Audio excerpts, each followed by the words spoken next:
Hey, just a warning. While Fuller House is a family show, the Fullest House podcast is not. Listener discretion is advised.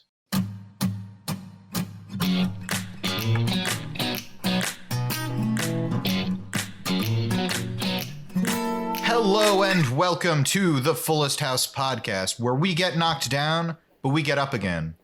I'm Mark Greene. I'm Harrison Bloom. And I'm Zach Horowitz.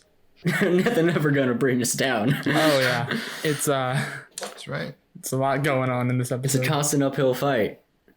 The constant uphill fight that Steph was facing in this episode. You know it's going to be a good episode when we come right out of the gate quoting "Tub Thumping" by Chumbawamba. Oh yeah. Listen, I think personally that's how all good podcast episodes start, is by quoting a great, one-hit wonder. You have to say the name. The funniest part about it is the name. Oh yeah.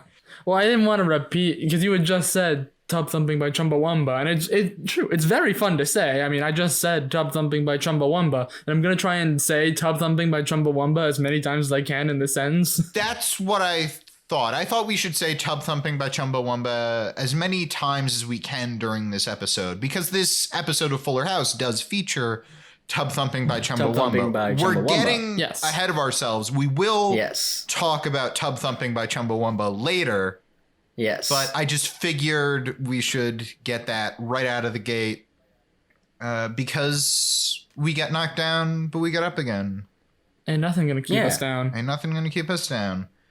Because where this episode really starts is out in the streets. Hell yeah. With DJ picking up a street smoothie from Freddie, who is not having any of DJ's shit. Yeah, this poor dude. She's probably a regular, and he just puts up with her every day, talking about her Zumba class and how she's either high or having an affair with the teacher or something. I think she also said it was a 6 a.m. Zumba class.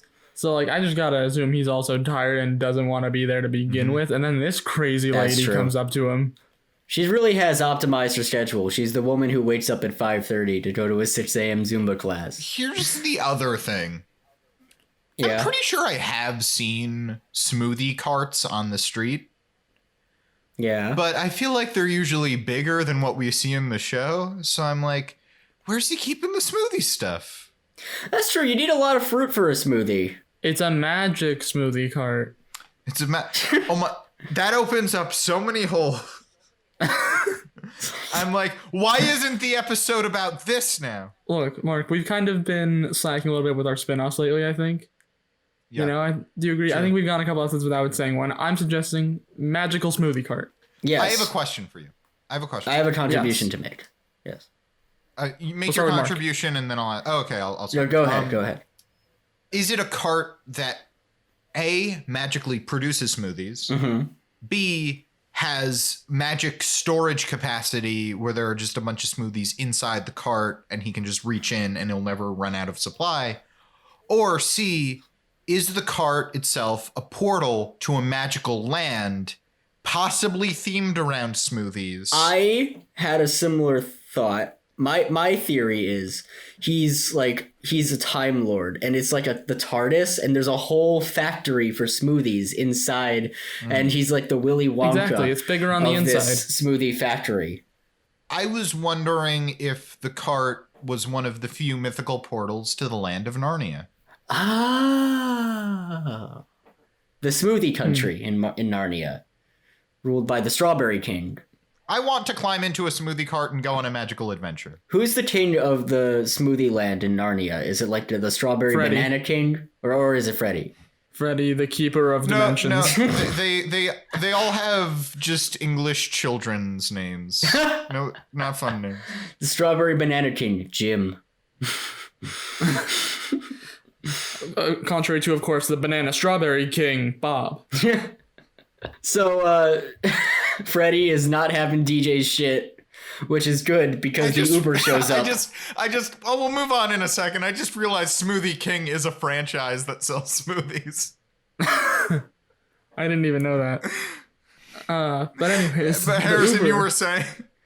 So as I was saying, Freddy is not having DJ's shit, and which is good timing because the Uber shows up. And she gets in the Uber, and what do you know? It's Steph in disguise. Whoa. Wait. I was watching that episode. Yeah. And I think I was watching it pretty closely. I think the woman driving that Uber was a woman named Ilsa. Yeah, Harrison, are you saying that Uber driver, Ilsa, is actually Stephanie Tanner? I'm sorry, I'm confusing canon with my fan theory. Yeah, I have theorized that Stephanie, because she's a mess, didn't want DJ to know that she's an Uber driver. So she put on sunglasses and a hat and started claiming she was Ilsa. Yeah, sure. Maybe Ilsa and Stephanie look a lot alike. Maybe they're played by the same actress, but I don't know. I think they might just be like two different people. It's like The Parent Trap. Or Hamilton. Yeah, Harrison. Or the Princess Switch. The Princess Switch. But yes. Starring Vanessa Hudgens. The Princess Switch is a favorite of ours. Yeah. That's mentioning it just makes us giggle. That's not really for you guys. That's for us. I mean, it's also on Netflix. No. The Princess Switch is for everybody, but us referencing it, that's for our enjoyment. It's a fun time. I had a different joke that I was gonna say, but we've kind of moved away from it. I was going to say, yeah, maybe your Ilsa and Stephanie are the same person theories are going to fly on the Fuller House fan theory boards, but not here in the Fullest House podcast. Hey, it got 30 likes on Tumblr, okay? Got 30 upvotes. That's impressive by Tumblr standards today. Harrison, the Is Fernando a Libertarian thread has over 1 million likes. Which begs the question, yeah. Is Fernando a libertarian? That's right, this episode we're getting political. Hell yeah. Well, speaking of Fernando, this is unfortunately the episode where he tells everyone he's going to have to leave. You know, he bought the house next door and he's going to be moving in. And, you know, he knows everyone's going to be so sad at his departure, you know, because everyone just loves Fernando. Mm-hmm. He wants everybody to be sad. I did have more questions about Steph's Uber ride. Such as, she's using DJ's car. Does she make DJ pay for the Uber? It's also an Uber pool, and DJ, I guess, came in not knowing it was an Uber pool, which, you have to specifically request for that, I think. Yeah. Maybe DJ's bad with her phone. That's true. I also just wanted to point out, this is another case of our long-running thread of Steph is a mess. Yes. Finally, the continuation of the Steph is a mess story that we haven't seen in a while here at Fullest House. We were missing it.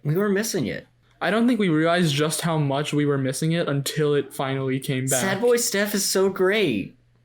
Yeah, we were watching this episode and we were constantly thinking, yeah, we missed Sad Boy Stephanie. It's been a while.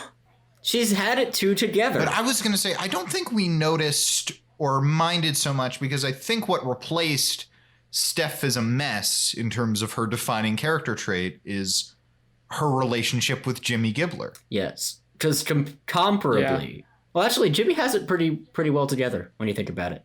I mean, he chooses to live in an RV, but other than that, like he's got it. I feel like he does, but at the same time, he doesn't. I was about to say, Jimmy has no right to have his life as together as he has it. Yeah. Or like, he's just this goofball idiot living in a van, and he's like, and you're like, I guess he's this unemployed loser who drifts around. It's like, no, he's a famous photographer. Yeah. Or I don't know if he's famous, but he's He is famous. He was on the cover of National Geographic, or at least his pictures were. That's true. That's true. Like he should be just this fuck up, but he's a successful photographer, the best guy.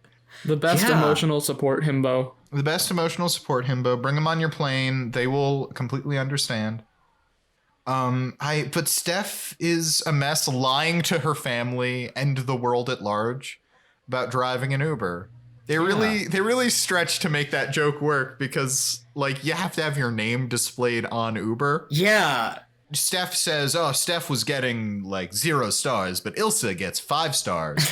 But it's like, it's weird that they had to retroactively have it be like, no, Steph was driving an Uber, but she made a second account because her first account wasn't succeeding, just so they could have the Steph lies to DJ about not driving an Uber joke. Yeah. because Yeah. her name is displayed on Uber. Anyway, that's my piece on Steph is driving an Uber. You're right. Fernando is leaving. He's very sad. He assumes everybody else is also very sad. Honestly, they should be. And they are. They're just not showing it. They're not showing. It's internalized. That's true. They're all doing a very good job at keeping themselves together. I mean, yeah, really, I guess, I don't know, does Steph really even need DJ's help? I think she's got a good job keeping it together, at least around Fernando. I guess so. She has a good job keeping it together, but everybody else has a lot going on too. I mean, Max is trying to get swole for his girlfriend. Yeah. He's bringing this strong alpha energy this episode, and it is not working. Nope. The virgin Max versus the Chad Tommy laughing at him at his push-up form. Yeah, Tommy's just kind of sitting there. Tommy laughing at Max, peeing all over him and his girlfriend. Hey, he peed in the water like a respectable baby. Not on Max. Yeah, I was going to say, your wording there was not great. My wording was... I'd argue that my wording was pretty great because it was specific for comedic effect. It was great. And true. Just later Tommy does pee on them in the pool, but... We're trying to be a little more freeform this episode. Just have fun with it. Hell yeah. And, you know, they're having a good time. Max comes down and says he's going to have a pool party with his beloved Rose. And J Money comes down and is all like, hey, Mom, I can't go to summer school today because I got lice. But he doesn't have lice. What does he have, Zach? He's got rice. Whoa! As it was happening, I was going to say, is there rice in his hair? But I switched to raisins because I thought raisins would be funnier. That would be funnier. Just these black I know, clumps 'cause falling they out also of his don't hair. look like... They don't look like lice. J-Money, these are raisins. Yeah, doesn't that what lice look like? Black and shriveled up. Very large and very noticeable. Very large. That's... To be fair, he does put in a lot of rice in his hair. Yeah. He There's did a an lot of rice impressive job hiding it. And I really appreciated once DJ says, J-Money, this isn't head lice. This is head rice. Got him. Got him. Ramona says, told you should have gone with the couscous, which is very good. Yeah. And Ramona's remains the only character who could be on a better show.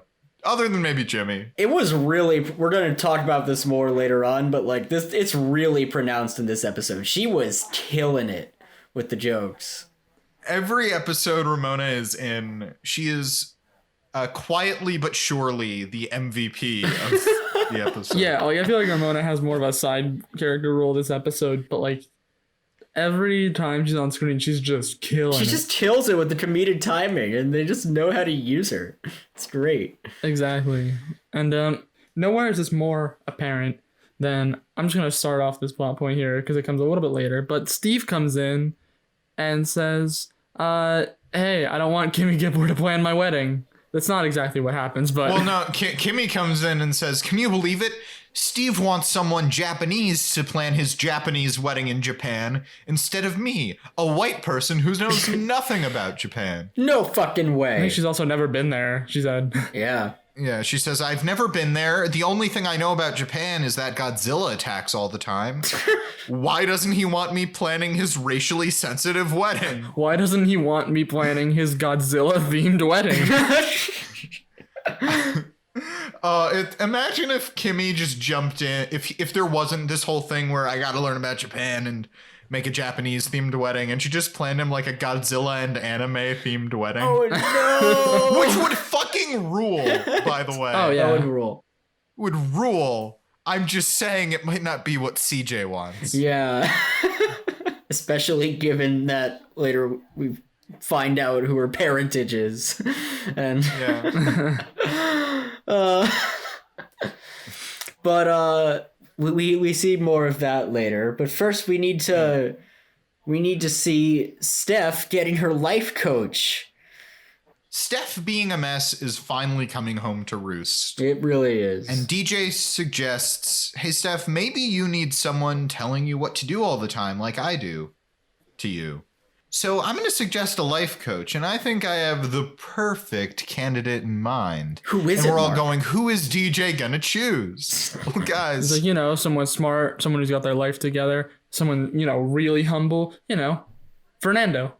Of course. Sadly, it is not Fernando. I do think Fernando becoming a life coach would be a fantastic plot point for this That would show. be great. Oh, yeah. Oh my god. Famous race car driver Fernando Hernandez Guerrero. The man who lost his apartment because he forgot to pay rent even though he has tons of money. Fernando is an enigma. He is simultaneously rich and broke, famous and a nobody. Irresistible and yet a huge fucking dork. Fernando is everything and nothing. Oh, man. Fernando is the beginning and the end. The Alpha and the Omega. I did remember the one other thing I wanted to say about the Uber scene, which was they don't have a great button to that scene. It's basically DJ is sandwiched between two guys and says like, wow, we're really getting to know each other. Yeah. And we were discussing it.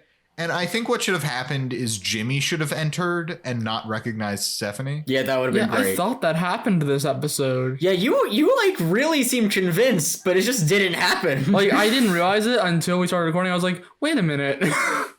That didn't happen. The weird thing is, it sort of caused a Mandela effect, because the more you said it, the more I started to think it did happen.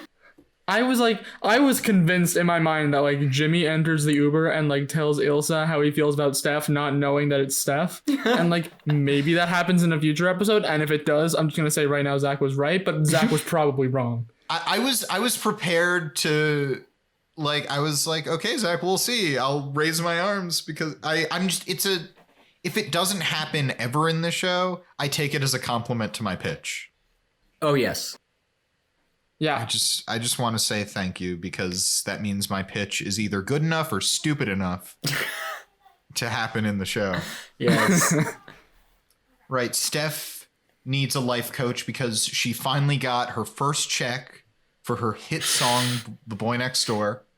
She's rich now, guys. She's rich. She can quit Uber and she has $3.35 before taxes. What? Like, I am not a Spotify artist extraordinaire, but 50,000 plays? Harrison, this playlist is on Spotify. Do you mean podcast? No, wait, did I say this playlist? You said This playlist. podcast is on Spotify. Yeah, I was like, what? What do you mean by that? Haha, you idiot. You stupid idiot. I'm stupid. I'm stupid. Mark speak good. Zach speak bad. Whenever Ramona in episode, it good. Zach no speak the good. But yes, I know our podcast is on Spotify, and we're not rich, but we also don't have 50,000 plays.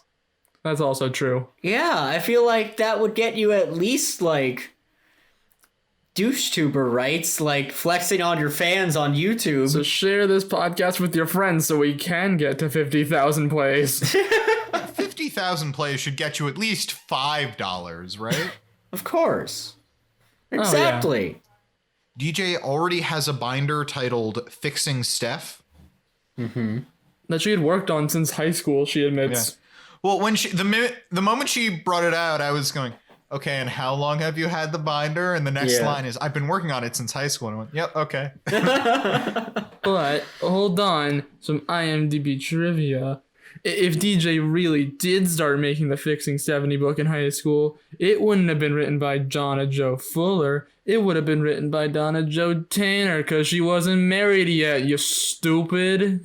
This is so true. That's a good point. She could have printed a new title page. She's been working on it since high school. It wasn't done in high school. And that's what IMDb says. I'd love to see the earlier drafts of Fixing Stephanie. Find her a boyfriend from the wrestling team. Find her a boyfriend from the wrestling team, parentheses, not Steve. get anorexia in one episode and then never bring it up again. Hey, it was a very special episode. It's been a long time since I've seen Full House. But, Harrison, instead of these tips that you're suggesting, DJ decides, we're going to go on a run early in the morning. Yes. And DJ, instead of giving helpful advice, DJ breaks Stephanie's ankle. Which, was written into the show because, as we said before, Jodie Sweetin actually broke her leg, and then they wrote it into the show. Yep. Oh, really? Oh, that's cool. The rest of this plot was just superfluous to get us to broken ankle. Yay. Yep. Oh, is that why she was in the Uber in the beginning, so they wouldn't have to show her feet? She's sitting in the car. Yep. Yeah, that tracks. Tracks. She's sitting, I think, throughout. Yeah, the whole episode. You don't see her leg. And it's at this point that I think we start to ask, doesn't it seem like DJ has bigger problems than Steph? Yeah, she was just off her rocker. She was just like, hello, want to go for a run? Stephanie's leg breaks after DJ decides to challenge her to a race. Yeah. Yep. Because she can't lose ever. She's never learned how to lose in Grace. That's a pretty big problem. I haven't lost my virginity because I don't lose. For those listening, Zach, after he said that wonderful zinger, I struck a pose for dramatic effect. He crossed his arms doing the peace sign. For dramatic effect. Yes. It was a visual gag, but I felt like it wouldn't have felt complete to me if I didn't do like a pose at the end. Zach, you haven't lost your virginity because you have the power of God and anime on your side. Exactly. I do want to say it ties into larger things with DJ's character that frustrates me, because the end of this episode, we find out that DJ isn't so perfect, but the end of the episode is Steph saying like, DJ, you're doing great and you need to take care of yourself and stop worrying about these things that give you such anxiety and just relax, which is true to a certain extent, but also like DJ has certain things going on that she needs to confront. Yeah, like actual things in the plot that we've seen multiple times. Like the show never wants DJ to confront those things. DJ always learns that she has to realize that DJ was all right all along, rather than like, maybe DJ has to learn how to lose. Maybe DJ has to learn that she has kind of a toxic mindset that's literally hurting the people around her. Like, so at this point in the episode, DJ is so competitive that it has led to Steph breaking her ankle. But the episode ends with Steph comforting DJ and saying, no, DJ, you gotta... I guess it is a sort of don't hold yourself to such a high standard thing. That is true. I do like in the end that is Steph who has to take care of DJ. That's her growth, that she becomes the comforter. I don't know. Oh, yeah. Steph is no longer a mess, but also it's like DJ kind of never learns anything. But anyways, while this is all going on, Max is having a totally amazing pool party. Hell with yeah. his girlfriend, Rose. Listening to Junior Jams. There are 4 people there. There's Max, there's Rose, there's little Tommy, and there's Ramona as the lifeguard. Hey, don't forget the dog with sunglasses. Dog with sunglasses. This is the second time in 2 episodes that Fuller House has put a dog in sunglasses. Well, the same dog. No, it's just I Cosmo. know. Cosmo is a dog and he is in sunglasses. Zach, does it make it less weird that there's such a frequency of dog in sunglasses that it is the same dog? Now, I'm actually asking this question. Would it be weirder if there were multiple dogs in multiple pairs of sunglasses? Or is it kind of strange that it's always, this dog just wears sunglasses now? I don't know. I think it'd be more strange if it was like a different dog every time. No, I think you're right in that it'd be more strange if it's a different dog every time. I'm just saying they've pulled the visual of a dog in sunglasses. True, yeah. Literally in the last episode. Yeah, exactly. 2 times in 2 episodes. We are 2 for 2 this season. with dogs and sunglasses. We're going to have to keep a tally of it. Yay! Dogs and sunglasses. Our new segment, Dogs and Sunglasses Tally. Our new segment, Is There a Dog in Sunglasses in this episode of Fuller House? Working title. Working title. So, what's next? Well, next, they're having a cool pool party. It's a little underwhelming, except Max is really selling it, I think. Oh, also Ramona selling it yes. as their lifeguard. But then, well, as we mentioned earlier, Tommy does a pee-pee. He does a He pee-pee. does do a pee-pee. Yep. But then all of a sudden, fucking Taylor comes in. Who invited this guy? Yeah. Like, literally, that was my initial reaction. He just walks into the scene, and I'm like, nobody invited you. I wrote down in my notes, Taylor shows up, period. Why? Question mark. How? Question mark. Yeah. Why is he here? How did he know that they were having a pool party? It's his daily flex session. He shows up every day just to remind Max why he's better than him. He comes in, flexes at his family just got a new above ground pool, and that he once dated Rose before Max dated Rose. Ooh, the drama is escalating between these 8-year-olds. That's perhaps the sauciest portion of the episode.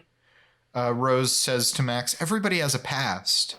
And it turns into like a dramatic soap opera. It, you can tell that in Max's eyes that he's saying, "You harlot! You saucy little harlot."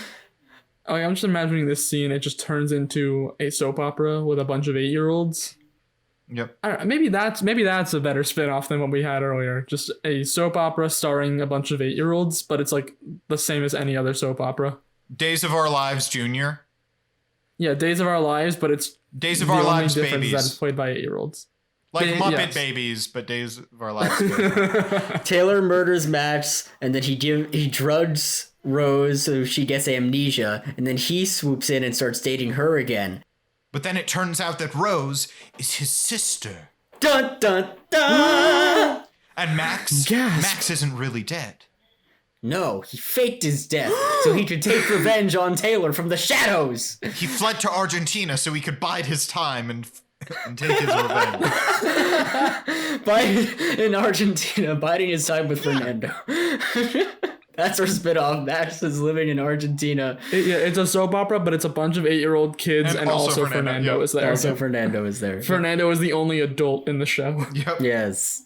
Every other extra is a child. Exactly. You know, it's really serious adult stuff played by children. Yes. And then speaking of serious adult stuff, I do just want to say, because I'm thinking about it, the stakes and goal of this plot line are very vague, because Taylor just kind of goes like, well, I have an above ground pool, and Rose, you're welcome to come anytime you want. But then Rose isn't interested. Rose she isn't doesn't into care. Taylor. She's with Max.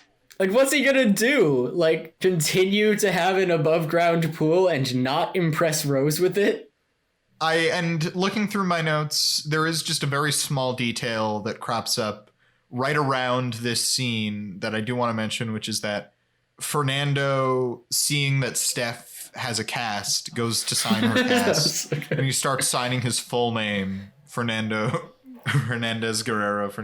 Until he eventually gets cut off. Yeah, and then this scene happens. Then we come back, and Steph is using whiteout to scrub Fernando's name from her cast. She couldn't even accept Fernando's name on her cast. She has to scrub it out. And then on cue, Steve comes in and is like, what the hell happened here? And Steph's like, I broke my ankle. You can't sign the cast, though. Steve takes it in stride because deep down he really wanted to sign that cast. Yeah, which makes me wonder, do you think it is she doesn't want Fernando's name on her cast, or is she just anti-cast signing? Both. Yeah. I mean, I think the first one kind of goes hand in hand with the second one. Yeah, but I could see it that like Steph is okay with people signing her cast, but it's like not Kimmy Gibbler's weird husband who's moving out. I mean, I don't know. It feels like it's one of those things where it's like all squares are squares or rectangles, but not all rectangles are squares. Where it's like if she doesn't want anyone signing her cast, then she doesn't want Fernando. But if she doesn't want Fernando to sign, it doesn't mean she doesn't want anybody. But she does say she doesn't want Steve. That's what I'm saying. I was asking, do you think she's fine in general with people signing her cast? Yeah. But Fernando specifically, like, get out of here. I don't want you, Fernando. You're weird. What if it's if I let Steve sign it, then everyone gets to sign it. And that means Fernando will sign it. And we can't have Fernando sign it. So no cast signings. But Fernando already signed it.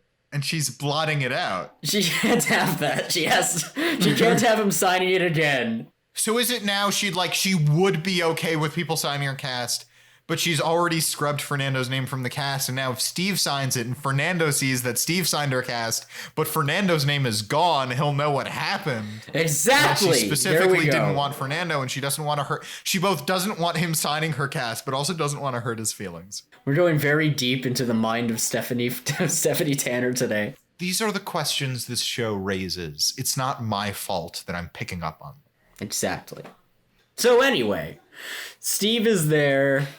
This is where we get the most racist part of this episode. He gets a text saying, "Enter the dragon if you dare," signed Kimmy-san. And at this point, we know we're in for some racial sensitivity. Enter the Is that like a Enter the Dragon reference? That's a Hong Kong film. Okay. So we have Japan is on the chopping block today. For Fuller House tackles race. Oh, God. It's so funny because compared to what comes later, it feels so tame. Yeah. Oh, yeah. We haven't gotten to the Japan episode yet. But... Oh, yeah. If you think this is bad, it's going to get so much worse. To be fair, though, this is pretty bad. Yeah, this is really bad. Yeah. So we start with Ramona... Best character in the episode, coming in as the assistant, kimono wearing assistant, and she shines a light on Kimmy, who, I expected her to dress up as an e-girl, but thank God, she's not kawaii, it's just another kimono, and then she lets down the banner. Mount Fiji, is it Fuji or Fuji? Mount Fiji. Mount Fiji. She lets down the banner of Mount Fuji, followed by, oh God, it's just coming out, the banner of Gibbler-style party planning, wearing the Karate Kid headband, I think, or something like it.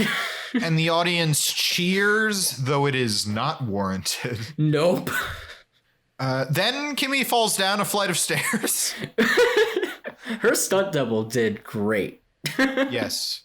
Kimmy falls down a flight of stairs. It cuts away. It cuts to a shot, not of Kimmy on the floor, but just of the wall. And Kimmy pops up going, "I'm fine." And everyone is just shocked. They have a suitable reaction. Yeah. Well, my favorite part of this is Steph does say, "How come she can fall down the stairs and be fine, but I trip and break my ankle?" And it's because Steph is a mess. You'd think you need a show to have consistent physics and physical expectations for their characters. But what's revolutionary about Fuller House is that each character in and of themselves has different physical expectations. That's true. I mean, I also just love how throughout the entirety of this scene, everyone is in shock, and Kimmy just keeps going to different things, and everyone's like, "No, are we just not going to talk about how you fell down the stairs and are completely fine?" Exactly. My favorite was Ramona. I'm still Ramona, thinking about your fall. How did that happen? That was great. How are you okay? She's late with a musical cue, and Kimmy is like, "Come on, go on." And Ramona says, "I'm just thinking about your fall. You're my mother. I'm worried." By the way, I think given that we're learning that every character has different physics surrounding them, I'm pretty sure you could shoot Fernando and he'd be okay. Yes. I imagine Fernando's I'd say kind of like the other way around. I'd say Fernando's kind of like the Black Knight from Monty Python and the Holy Grail. Yeah. Yes. My theory for Kimmy is that she just does not have enough brain cells anymore, so She can take all the head damage she wants, and Kimmy does not have any brain cells, and also her bones are made of jelly. yes. But Fernando is like full Wile E. Coyote Looney Tunes. You could drop an anvil on his head, and he'll just like be fine. become flattened and waddle around a bit, but he'll just be fine. Maybe somewhere in between that, Ramona is the Black Knight. You just kill her over and over again, and she's just like, nope, just a flesh Oh wound. no. J Money is Yes, the Black Knight. yes. Oh, yeah. Yes, you thought of it right before I did. Oh yeah, no, it's all coming together. I think that's the scale. I bet Steph has, I think, the most normal physics. That's her sadness. Steph, if she trips, will break her ankle. Oh, yes. Fernando is the most Looney Tunes. On a scale of Steph to Fernando. On a scale from Steph to Fernando, how's your pain tolerance? Yes. Oh, God.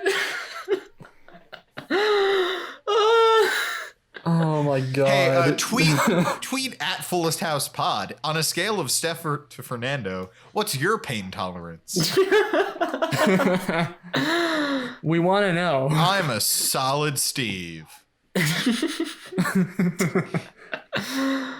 I think I'm maybe a Matt. He took some abuse in that episode with Crystal. Oh, Tyler points out that we did miss out on something big, which is, though we engage in a bunch of stereotypes and Japanese imagery, we do not see Fernando as a geisha. Which is a bit sorely unfortunate. missed.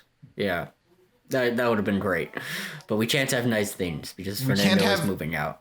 We can't, exactly. Fernando's moving out, and I'm sure it's going to be forever. He'll be living Foreshadowing. next door.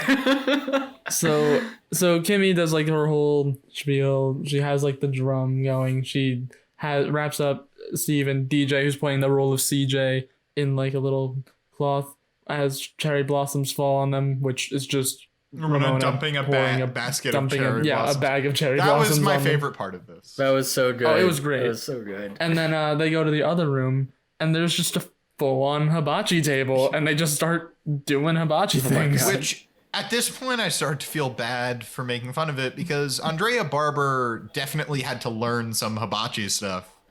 Yeah, and it looks really good. It looks good. There are definitely, the more intricate work, there are close-up of a pair of hands. So, yeah, obviously. Doing it. So real hibachi chef to do that. Real hibachi chef.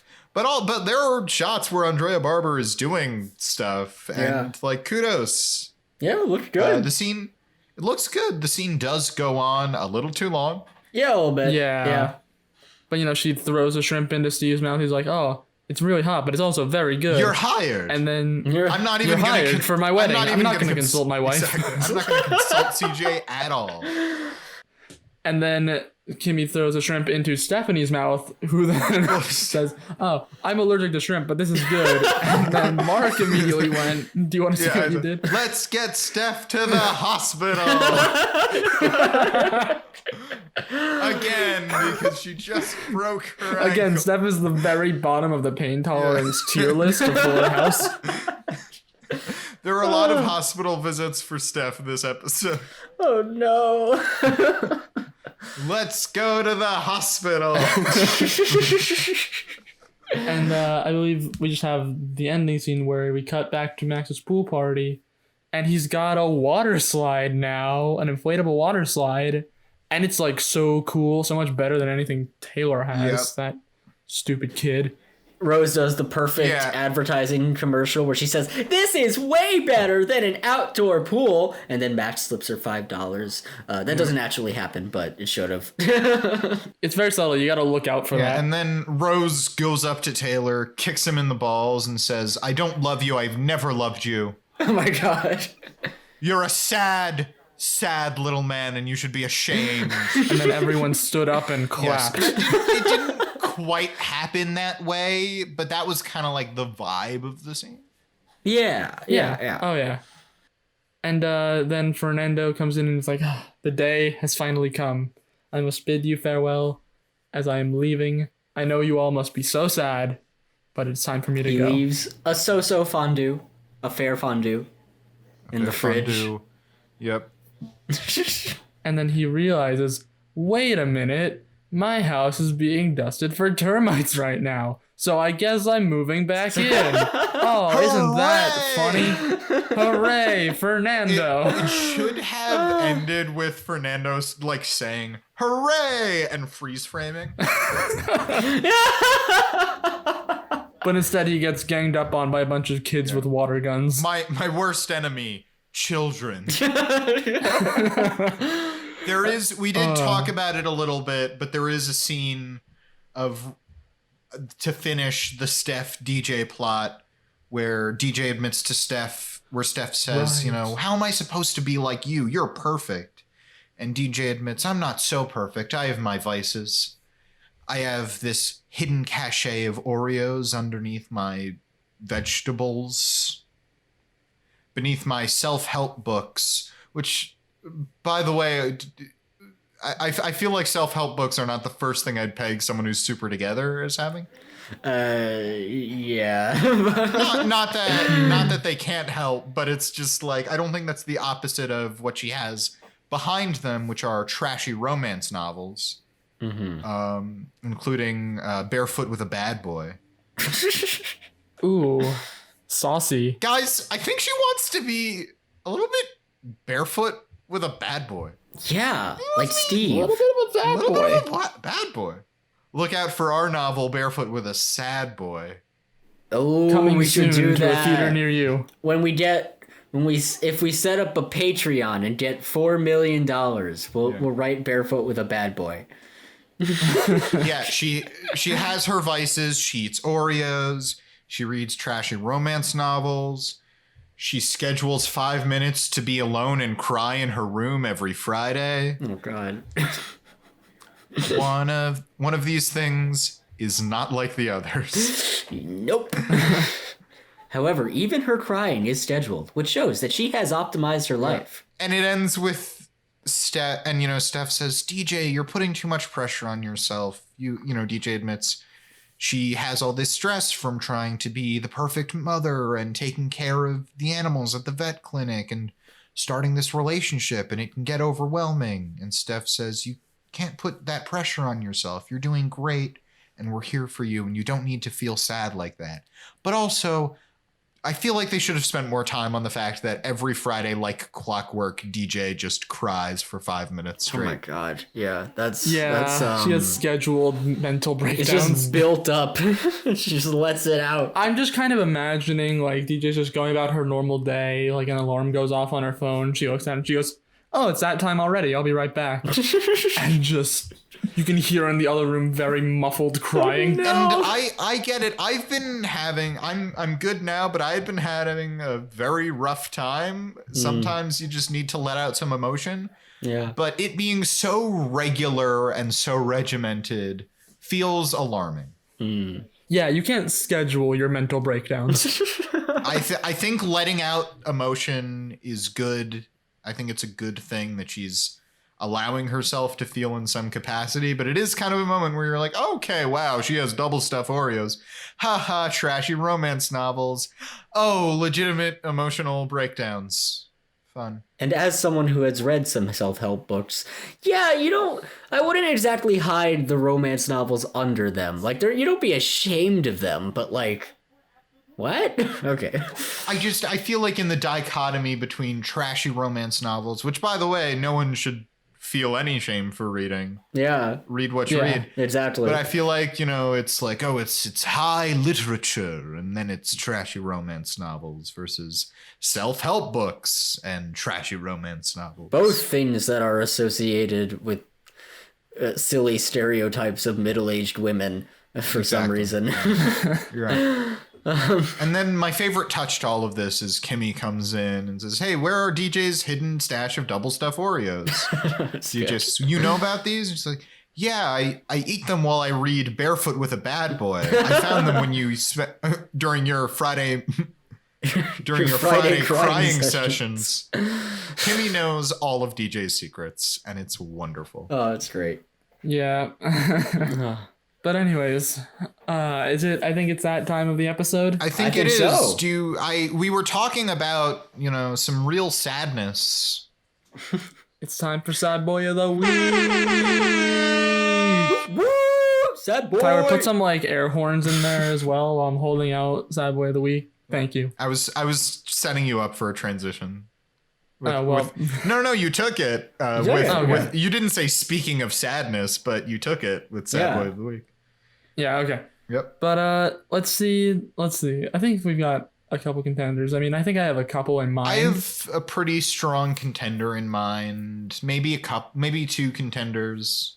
Yeah, I think I know who I'm probably voting for, but I have at least one. I have like a couple more I'm contenders. really interested as in what well. you have to say, because in my mind, there's only one contender. I think there's one contender and one, I think you could make a case, but I don't think they clinch it. I see what you're gonna say. I think. Okay. I have like one person who I'm pretty sure I'm voting for this person, and then a couple where I'm like, I feel like they should at least be acknowledged. We should say our nominees. I'm nominating Stephanie and Fernando. Yes, that was who I was thinking. Oh, I hadn't even thought of Fernando. I thought you were gonna nominate DJ. I was thinking DJ as like a bit of a nomination, but probably not gonna vote for her. DJ's kind of like a stealth nominee. Yeah. Yeah. She is in many ways sadder than Steph, but it's not funny. Yeah. Is that it? It's just not as entertaining. Sadness doesn't mean literal sadness in this context. It means patheticness. Yeah. Yes. And baby, Stephanie has that in spades. There's a distinct correlation in Fuller House between good character and complete mess of a human being. Yeah. I guess DJ is a little bit of a mess in this episode. Just like she can't even win. She can't even lose a foot race against the woman she's trying to bump up in life. Okay. Yeah. Let's get into All right, this. Mark, let's go. Let's take it one by one. We got our three nominees. We got our three nominees. Should I start with Steph? Yes. Go for it. Stephanie picks up DJ as an Uber driver, pretends not to be her sister, even though she is very obviously her sister and is driving her car. We find out also did try to Uber under her own name, but got such bad reviews that she had to start a new account. She gets her check for her hit song and only makes $3. Even though it's very popular. Yep. She is bullied by her sister into letting her sister be her life coach. Immediately breaks her ankle and is then forgotten by everybody else because there's other shenanigans going on. She's fed a piece of shrimp even though she's allergic. Now the hospital. Did you mention that she also has the weakest bone structure out of the entire cast? She definitely has the weakest bone structure out of the entire cast. She breaks her ankle while Kimmy can tumble down the stairs and be just fine. She also ends up having to comfort her own life coach. And that's a special brand of sadness we don't often appreciate. Exactly. After being force-fed a kale smoothie by her life coach, she has to comfort her life coach, who broke her ankle. Oh boy. I think that's Steph. That's Steph, yeah. Do you want me to do Fernando or DJ? Either one. Go ahead. I'm just gonna say Fernando just to say somebody. Let's do Fernando. Fernando is moving out of the house and cares deeply about that, and no one else cares.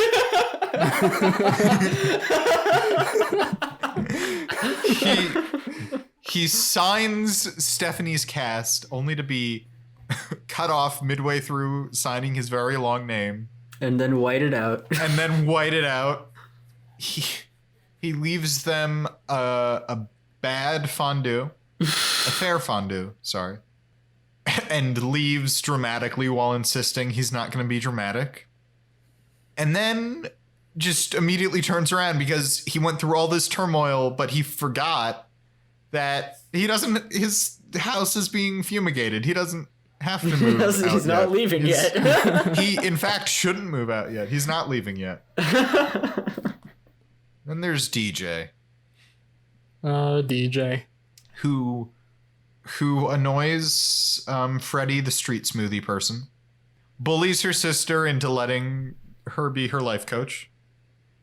she cannot, for the life of her, allow herself to lose a game.